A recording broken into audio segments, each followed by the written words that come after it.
여러분, 우리가 오늘 읽은 본문의 말씀은 산상수훈 8복 중에 7번째에 해당하는 말씀입니다. 여러분, 먼저 8복이 무엇인지 한번 기억해 보실까요?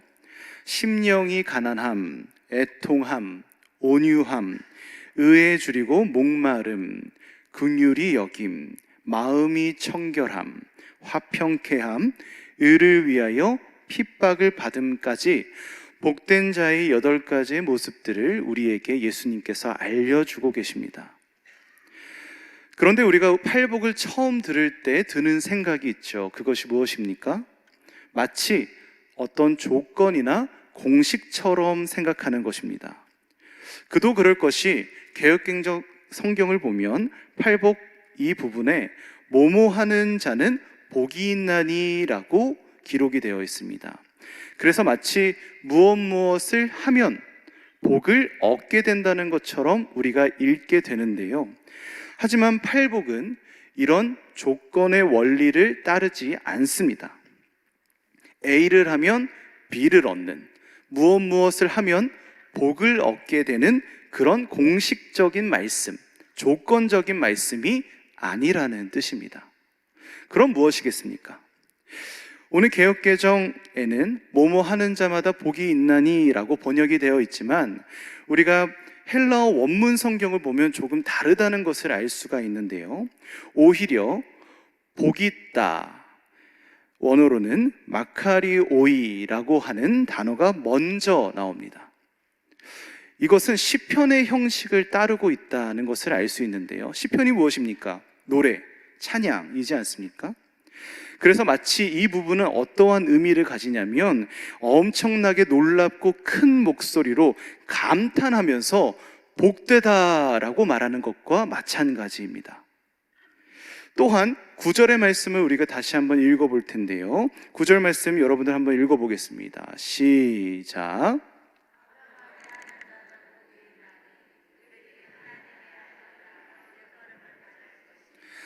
자, 여기서 보면 화평이라는 단어가 나옵니다. 평화라고도 읽어볼 수 있을 텐데요. 원어로 보면 화평은 에이레네라고 하는 단어를 사용합니다. 에이레네.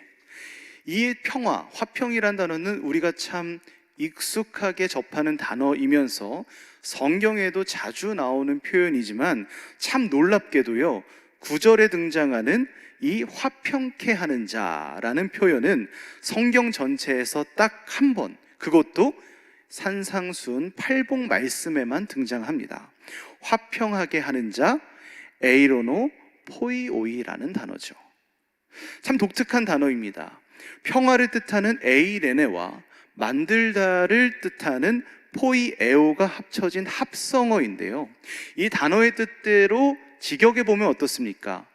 화평케 하는 자는 평화를 만드는 자들이다라고 우리가 직역해 볼 수 있는 것이죠. 그래서 영어 성경인 NIV를 보면은 이 단어를 peacemaker라고 번역하기도 했습니다. 자, 이런 내용들을 우리가 한번 종합적으로 정리를 해보면 마태복음 5장 9절을 이렇게 한번 직역해서 읽어볼 수 있을 것 같은데요. 이러합니다. 복되다, 평화를 만드는 자들은 그들이 하나님의 아들이라 불릴 것이기 때문이다. 자, 여러분 어떻습니까? 이렇게 읽어보면요, 지금까지 우리가 읽었던 이 7번째 8복의 말씀과 전혀 다른 뉘앙스를 찾아볼 수 있지 않습니까?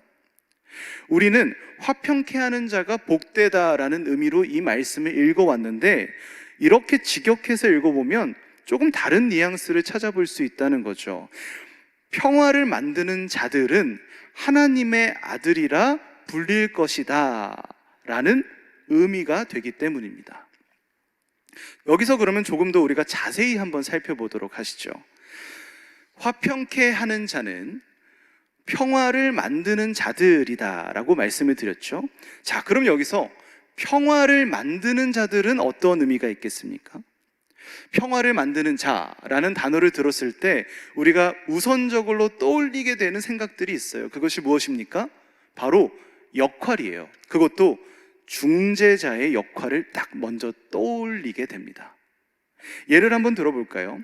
지금 러시아가 우크라이나를 공격해서 러시아와 우크라이나 간에 전쟁이 일어나고 있습니다. 참 가슴 아픈 일이죠. 그런데 누군가가 하루라도 빨리 이 전쟁을 끝내기 위해서 중재하는 역할로 어떤 나라나 인물이 나타난다면 세계 모든 사람들은 그 국가나 인물을 평화를 만들었다, 피스메이커다라고 부를 겁니다. 당연히 그렇지 않겠습니까? 이렇게 멀리 가지 않더라도요, 친구들과의 다툼을 한번 생각을 해보십시오. 자녀들 간의 다툼을 한번 생각을 해보세요. A라는 친구와 B라는 친구가 다투고 있는데 어떤 한 친구가 A, B 사이에 들어가서 이 두 친구를 말립니다. 중재합니다. 그리고 화해시킵니다. 만약 이 모습을 본다면 이 친구 보고 저 친구는 피스메이커다, 평화를 만드는 친구다 라고 당연히 말하지 않겠습니까? 우리가 평화를 만든다, 피스메이커다 라는 단어를 듣게 되면 당연하게 그리고 자연스럽게 이러한 것들을 떠올리게 된다는 뜻이죠. 이처럼 피스메이커를 들으면 외부적으로 평화를 만드는 역할, 그 중재적인 역할을 먼저 떠올리게 됩니다. 그 사람으로 인해서 어떠한 어려움과 고난이 종결된 것을 의미하는 거죠. 예수님 시대도 마찬가지였습니다. 여러분 한번 잘 생각해 보십시오. 예수님이 계셨던 당시 유대 사회는 어땠습니까? 어떤 역사적인 배경을 가지고 있을까요? AD 1세기 팔레스타인 전 지역을 다스리던 국가는 어디였습니까? 바로 로마였습니다. 로마 제국이 지중해를 한 복판으로 두고요, 그들이 알고 있는 모든 나라를 점령해서 다스렸습니다. 유대인들도 마찬가지로 로마로부터 점령을 당하고 식민 통치를 받고 있던 상황이라는 것이죠. 그런데 이때 로마 제국 사람들에게, 그리고 그 지배를 받고 있는 많은 사람들에게 아주 널리 알려졌던, 그리고 아주 유명한 표현이 하나가 있습니다. 오늘 설교의 제목이기도 한데요, 바로 팍스 로마나라는 단어입니다. 이 단어는 로마의 평화라는 뜻을 가지고 있는데요, 사람들은 로마의 제국의 안에 살면서 팍스 로마나, 팍스 로마나, 로마의 평화가 왔다, 로마의 평화가 임했다라고 찬양했던 거죠. 로마가 온 세계를 통일해서 더 이상 전쟁이 없는 시대가 왔다는 것을 의미하는 겁니다. 그래서 로마 제국을 보면서 팍스 로마나라고 외쳤던 거죠. 예수님이 이 땅에 오셔서 지금 이 산상수훈 팔복의 말씀을 전하는 이 시대가 바로 로마 제국이 모든 팔레스타인 지역을 지배하던 시대, 팍스 로마나의 정신이 그 땅을 지배하던 시대였습니다. 실제로 로마의 통일로 인해서 전쟁이 더 이상 일어나지 않았기 때문에 그 모습을 보던 사람들은 당연히 로마를 피스메이커, 진짜 평화를 만든 국가다라고 생각했을 수도 있겠죠. 하지만 여러분, 우리는 잘 알지 않습니까? 사실 이 로마가 가져온 평화가 진짜 평화가 아니라 거짓 평화라는 사실을 우리는 너무나 잘 알고 있습니다. 왜 그렇겠습니까? 로마가 이 평화를 이루었던 과정이 어떠했는지를 우리가 알기 때문이죠. 로마가 어떻게 평화를 이뤘습니까? 전 세계의 많은 나라들을 무력으로, 전쟁으로 정복했고요, 또한 그들의 피를 흘려서 그들이 말하는 평화를 이루었습니다. 그렇기 때문에 팍스 로마나는 허울 좋은 말이 될 수밖에 없지요. 이게 어떻게 진짜 평화가 되겠습니까? 억압적인 평화일 뿐이고요, 강제적인 평화일 뿐입니다. 로마가 만든 평화는 로마의 지배 계급에게는 태평성대일 수도 있었겠지만 지배를 받던 사람들, 나라에게는 억압이고요, 고통이고요, 고난이고요, 괴로움일 수밖에 없었습니다. 결코 평화일 수가 없었다는 말이죠. 유대인들에게도 마찬가지이지 않겠습니까? 사람들은 팍스 로마나 외치고 있지만 유대인들 모든 사람들은 생각했을 겁니다. 지금 이 평화는 거짓된 평화다. 그리고 유대인들은 당연히 생각했겠지요. 우리는 다른 평화를 원한다. 유대인들은 실제로 다른 평화를 원했습니다. 자, 그럼 여기서 여러분 질문을 하나 드려볼까요? 유대인들이 다른 평화를 원한다고 말씀드렸죠. 그들은 새로운 평화를 원했습니다. 자, 그렇다면 유대인들이 원하고 바랬던 평화는 어떤 평화였을까요? 과연 어떤 평화를 소망하고 기다렸을까요? 우리가 유대인들의 마음을 잘 알기 위해서는 예수님이 예루살렘에 입성하시던 이야기를 살펴보면 어렵지 않게 알아볼 수가 있습니다. 자, 예수님께서는 나귀를 타시고 예루살렘으로 입성하셨습니다. 그 예수님을 맞이하던 사람들의 모습이 어떠했습니까? 우리가 너무나 잘 알고 있죠. 그들의 겉옷을 벗어서 예수님의 오시는 길에 깔고요, 종려나무 가지를 들고 호산나라 외치며 예수님을 맞이했습니다. 그 함성 소리가 엄청난 소리였으며 너무나 우레와 같은 소리였습니다. 너무나 큰 소리였어요. 그런데 여러분, 이토록 유대인들이 환호하면서 예수님을 맞이했던 이유가 무엇이었을까요? 과연 어떤 이유로 이런 모습으로 예수님을 맞이했을까요? 예수님을 환호하며 호산나라 외치며 맞이했던 유대인들의 마음에는 이러한 것들이 있었습니다. 저 예수님을 통해서 로마로부터 우리가 독립하자. 그렇지 않습니까? 그래서 예수님의 뛰어난 능력과 힘과 권세를 이용해서 전투와 전쟁을 통해서든 그 능력을 통해서든 그 기적을 통해서든 어떻게 해서든지 그들은 로마로부터 독립하기를 원했습니다. 그리고 그 독립을 이루면 그 유대인들에게, 자신들에게 다시 한번 평화가 찾아올 것이라고 생각했던 것이지요. 유대인들이 생각했던 평화가 바로 이러한 평화였습니다. 자, 여러분, 그럼 우리가 한번 곰곰이 생각해 보시죠. 지금 유대인들이 원하는 평화의 모습이 어떠합니까? 그렇습니다. 우리가 잘 따져보면 사실 근본적으로 팍스 로마나 로마의 평화와 유대인들이 원하고 있는 평화는 별반 다를 것이 없습니다. 왜냐하면 방법적으로 동일한 평화이기 때문이죠. 그 평화의 수혜자가 로마에서 유대인에게로 옮겨졌을 뿐, 그 평화를 얻어내는 폭력적인 방법과 과정은 모두 다 똑같습니다. 고스란히 이어지는 거죠.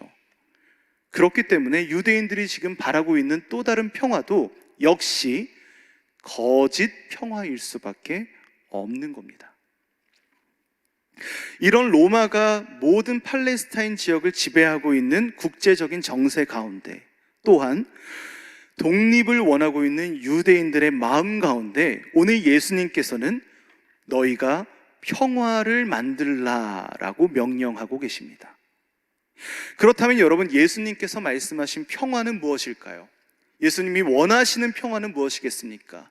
예수님이 우리로 하여금 만들게 하시는 평화는 과연 어떤 평화이겠습니까? 사실 여러분, 오늘 우리가 읽은 마태복음 5장 9절의 말씀은 이어서 나오는 마태복음 5장 38절로 45절까지의 말씀과 깊은 연관이 있습니다. 9절과 38절부터 45절까지가 연결이 되어 있다는 말인데요, 9절과 45절 말씀을 다시 한번 우리가 읽어보도록 하시죠. 먼저 9절 말씀입니다. 함께 비교해 보시면서 읽어보시면 좋을 것 같아요. 9절입니다. 시작.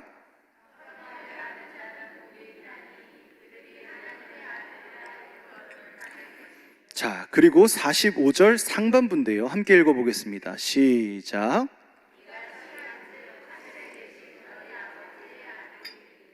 자, 여러분, 우리가 9절과 45절의 말씀을 읽으면서 동일한 표현이 반복해서 나오고 있다는 것을 발견하게 됩니다. 무엇입니까? 바로 아들, 하나님의 아들입니다. 9절에는 하나님의 아들이라고 표현이 되어 있고요, 45절에는 너희 아버지의 아들, 하늘에 계신 너희 아버지의 아들이라고 표현이 되어 있지요. 사실 이 두 개의 표현은 동일한 표현입니다. 9절과 45절에 반복해서 사용하고 있는 것이죠. 즉 9절에서는요, 평화를 만드는 자, 화평케 하는 자가 하나님의 아들이라고 정의 내리고 있고요, 38절부터 45절까지는 그 하나님의 아들이 되는 방법이 무엇인지를 아주 구체적으로 서술하고 있습니다. 즉 38절부터 45절까지는 9절에 팔복 7번째 말씀을 직접적으로 설명하는 구절이라는 뜻입니다. 이해가 되시죠?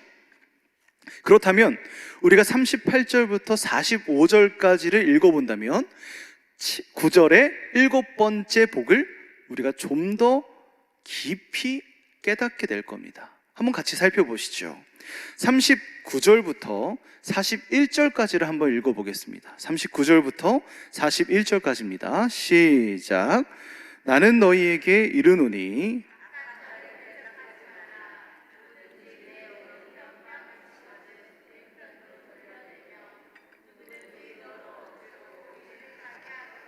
그 사람과 심리를 동행하고 내게 구하는 자에게 주며 내게 꾸고자 하는 자에게 걸어가지 말라. 자, 이번에는 44절 한번 읽어보겠습니다. 시작. 나는 너희에게 이르노니 너희 원수를 사랑하며 너희를 박해하는 자를 위하여 기도하라. 자, 여러분, 여기서 우리는 무엇을 알 수 있습니까? 38절부터 44절까지 기록된 내용들을 통해서 지금 하나님의 아들들이 어떠한 상황에 놓여져 있는지 그 상황을 살펴볼 수가 있습니다. 어떤 상황입니까? 39절을 보면 대적자에게 오른쪽 뺨을 맞고 있는 상황이고요, 또한 40절에 억지로 오리를 가야 하는 상황이고요, 또한 41절을 보면 소중한 재산을 빼앗기고 빌려줘야 하는 상황입니다. 또한 44절에 원수들에게 시기와 박해를 받고 있는 상황이에요. 여러분, 여기서 우리는 예수님이 말씀하시는 평화가 무엇인지, 예수님의 평화의 개념이 무엇인지를 깨닫게 됩니다. 무엇일까요? 바로 평화를 만드는 자는 우리가 흔히 생각하는 것처럼 중재자의 역할을 하는 것이 아닙니다. 오히려 실제로 폭력과 고난과 학대와 박해와 핍박을 당하고 있는 당사자를 의미하고 있어요. 어떤 힘이 있어서 고난을 종결시키고 어떠한 능력이 있어서 상황을 끝내는 자가 아니라, 평화를 외부적으로 만들어내는 자가 아니라, 정반대로 그 고난 한가운데에서 그 고난을 전부 다 맡고 있는, 그 어려움을 겪고 있는 당사자라는 사실입니다. 그렇기 때문에 여러분, 화평케 하는 자, 평화를 만드는 자는 고난을 당하는 자로 동일하게 읽어볼 수 있는 것이죠. 고난을 당하는 자입니다. 그렇다면 여러분, 여기서 우리는 질문을 던질 수밖에 없습니다. 어떤 질문입니까? 이 고난 당하는 자가 대체 어떤 평화를 만들어낼 수 있습니까? 고난 당하는 자에게 힘이 어디 있겠습니까? 그가 평화를 만들어낼 수 있는 여력이 어디 있겠습니까? 나는 지금 박해를 당하고 있는데, 나는 지금 핍박을 받고 있는데, 나는 지금 죽어가고 있고 쓰러져 있고 절망하고 있는데, 지금 그런 자가 만들어낼 수 있는 평화가 무엇이냐는 말입니다. 대체 무엇이겠습니까? 우리 생각으로는요, 지금 이 고난당하는 자, 박해당하는 자, 핍박당하는 자가 만들어낼 수 있는 평화는 전혀 없다고 여겨집니다. 그렇지 않습니까? 하지만 여러분, 사실 이 고난당하는 자가 만들어낼 수 있는 평화가 딱 하나 있습니다. 그것이 무엇일까요? 그렇습니다. 바로 자기 자신 안에서 만들어내는 평화입니다. 비록 자신의 힘으로 이 고난과 어려움을 끝내고 평화를 이룰 수는 없지만 적어도 자신 안에서, 내 마음 한가운데에서 평화를 만들어낼 수는 있습니다. 자신의 모든 고난을, 내가 경험하고 있는 모든 어려움을 인내와 사랑으로 덮어버리는 거죠. 여러분, 로마서 12장 19절은 우리에게 이렇게 이야기합니다. 제가 읽습니다. 내 사랑하는 자들아, 너희가 친히 원수를 갚지 말고 하나님의 진노하심에 맡기라 기록되었으되 원수 갚는 것이 내게 있으니 내가 갚으리라고 주께서 말씀하시니라. 그렇습니다. 우리가 겪고 있는 고난은 나의 문제가 아닙니다. 하나님께 달린 문제이지요. 그것을 아는 우리는 결국 하나님을 믿고 하나님께서 일하시고 계시다는 사실을 신뢰하며 의지하며 살아가야 합니다. 그렇기에 주님이 주시는 인내와 사랑으로 내 가운데 있는 고난과 어려움을 덮어 내 마음 한가운데 평화를 만들어낼 수 있어야 하지요. 고난 가운데 있다 하더라도 말입니다. 고난 가운데 있더라도 내 마음속에 평화를 만들어내야 합니다. 그렇게 자기 안에서부터 평화가 만들어진 자는 어떤 삶을 살아가게 됩니까? 말씀에서 우리가 읽어보았죠.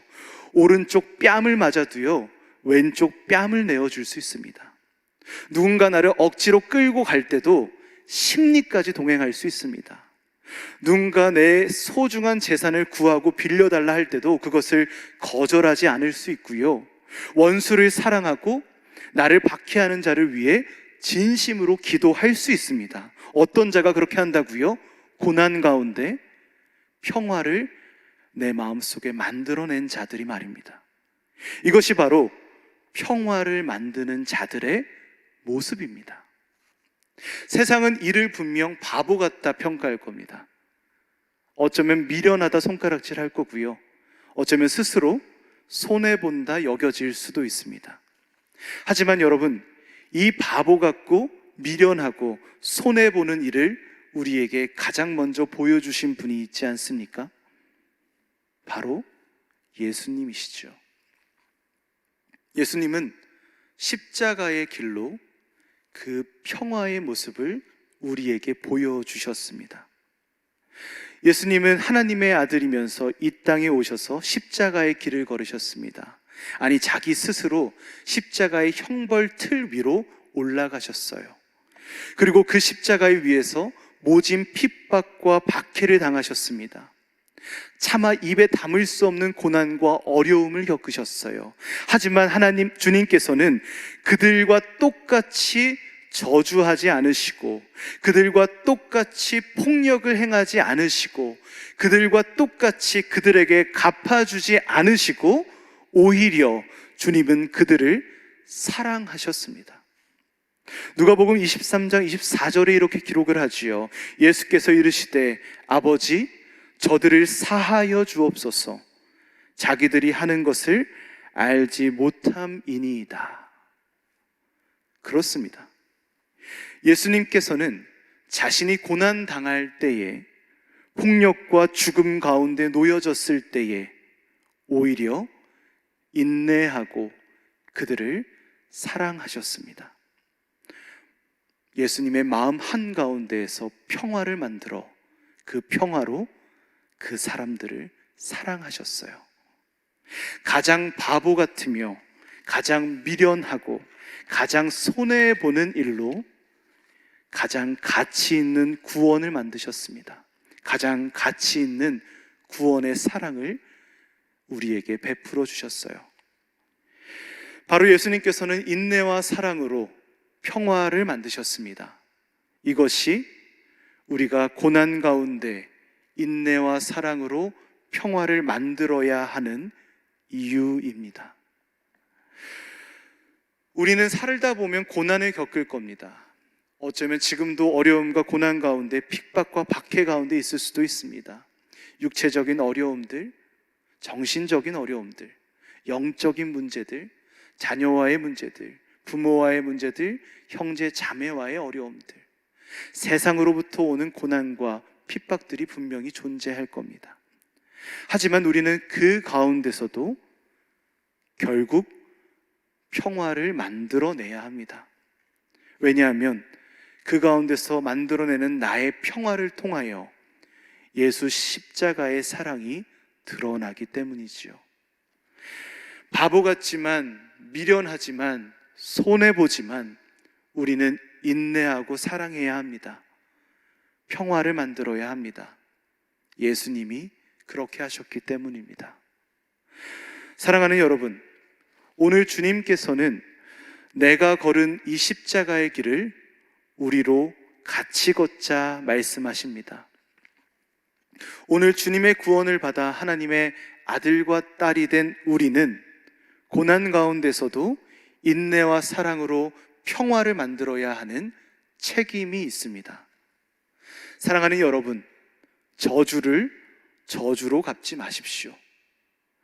폭력을 폭력으로 갚지 마십시오. 우리의 고난을 다른 이의 고난으로 갚지 마십시오. 고난 가운데 절망하지 마십시오. 박해 가운데 쓰러지지 마십시오. 절망 가운데 포기하지 마십시오. 그 고난의 자리, 그 어려움의 자리, 그 핍박과 박해의 자리가 진정한 평화를 만들어내고 예수님의 십자가를 드러낼 수 있는 기회입니다. 사랑하는 여러분, 오늘도 나의 가정과 직장과 삶의 자리자리마다 인내와 사랑으로 평화를 만들어내실 수 있는 여러분들 되실 수 있기를 간절히 소망합니다. 그렇게 우리가 부단한 노력으로 평화를 만들어낼 때 우리로 하여금 주님의 사랑과 주님의 인내와 주님의 평화가 흘러나오게 될 때 주님은 우리를 보시며 너의 모습이 복되다 칭찬하여 주실 겁니다. 오늘도 그 참된 복된 삶을 누리며 주님께 칭찬받는 삶을 누릴 수 있는 저와 사랑하는 여러분들 되실 수 있기를 주님의 이름으로 간절히 축원합니다.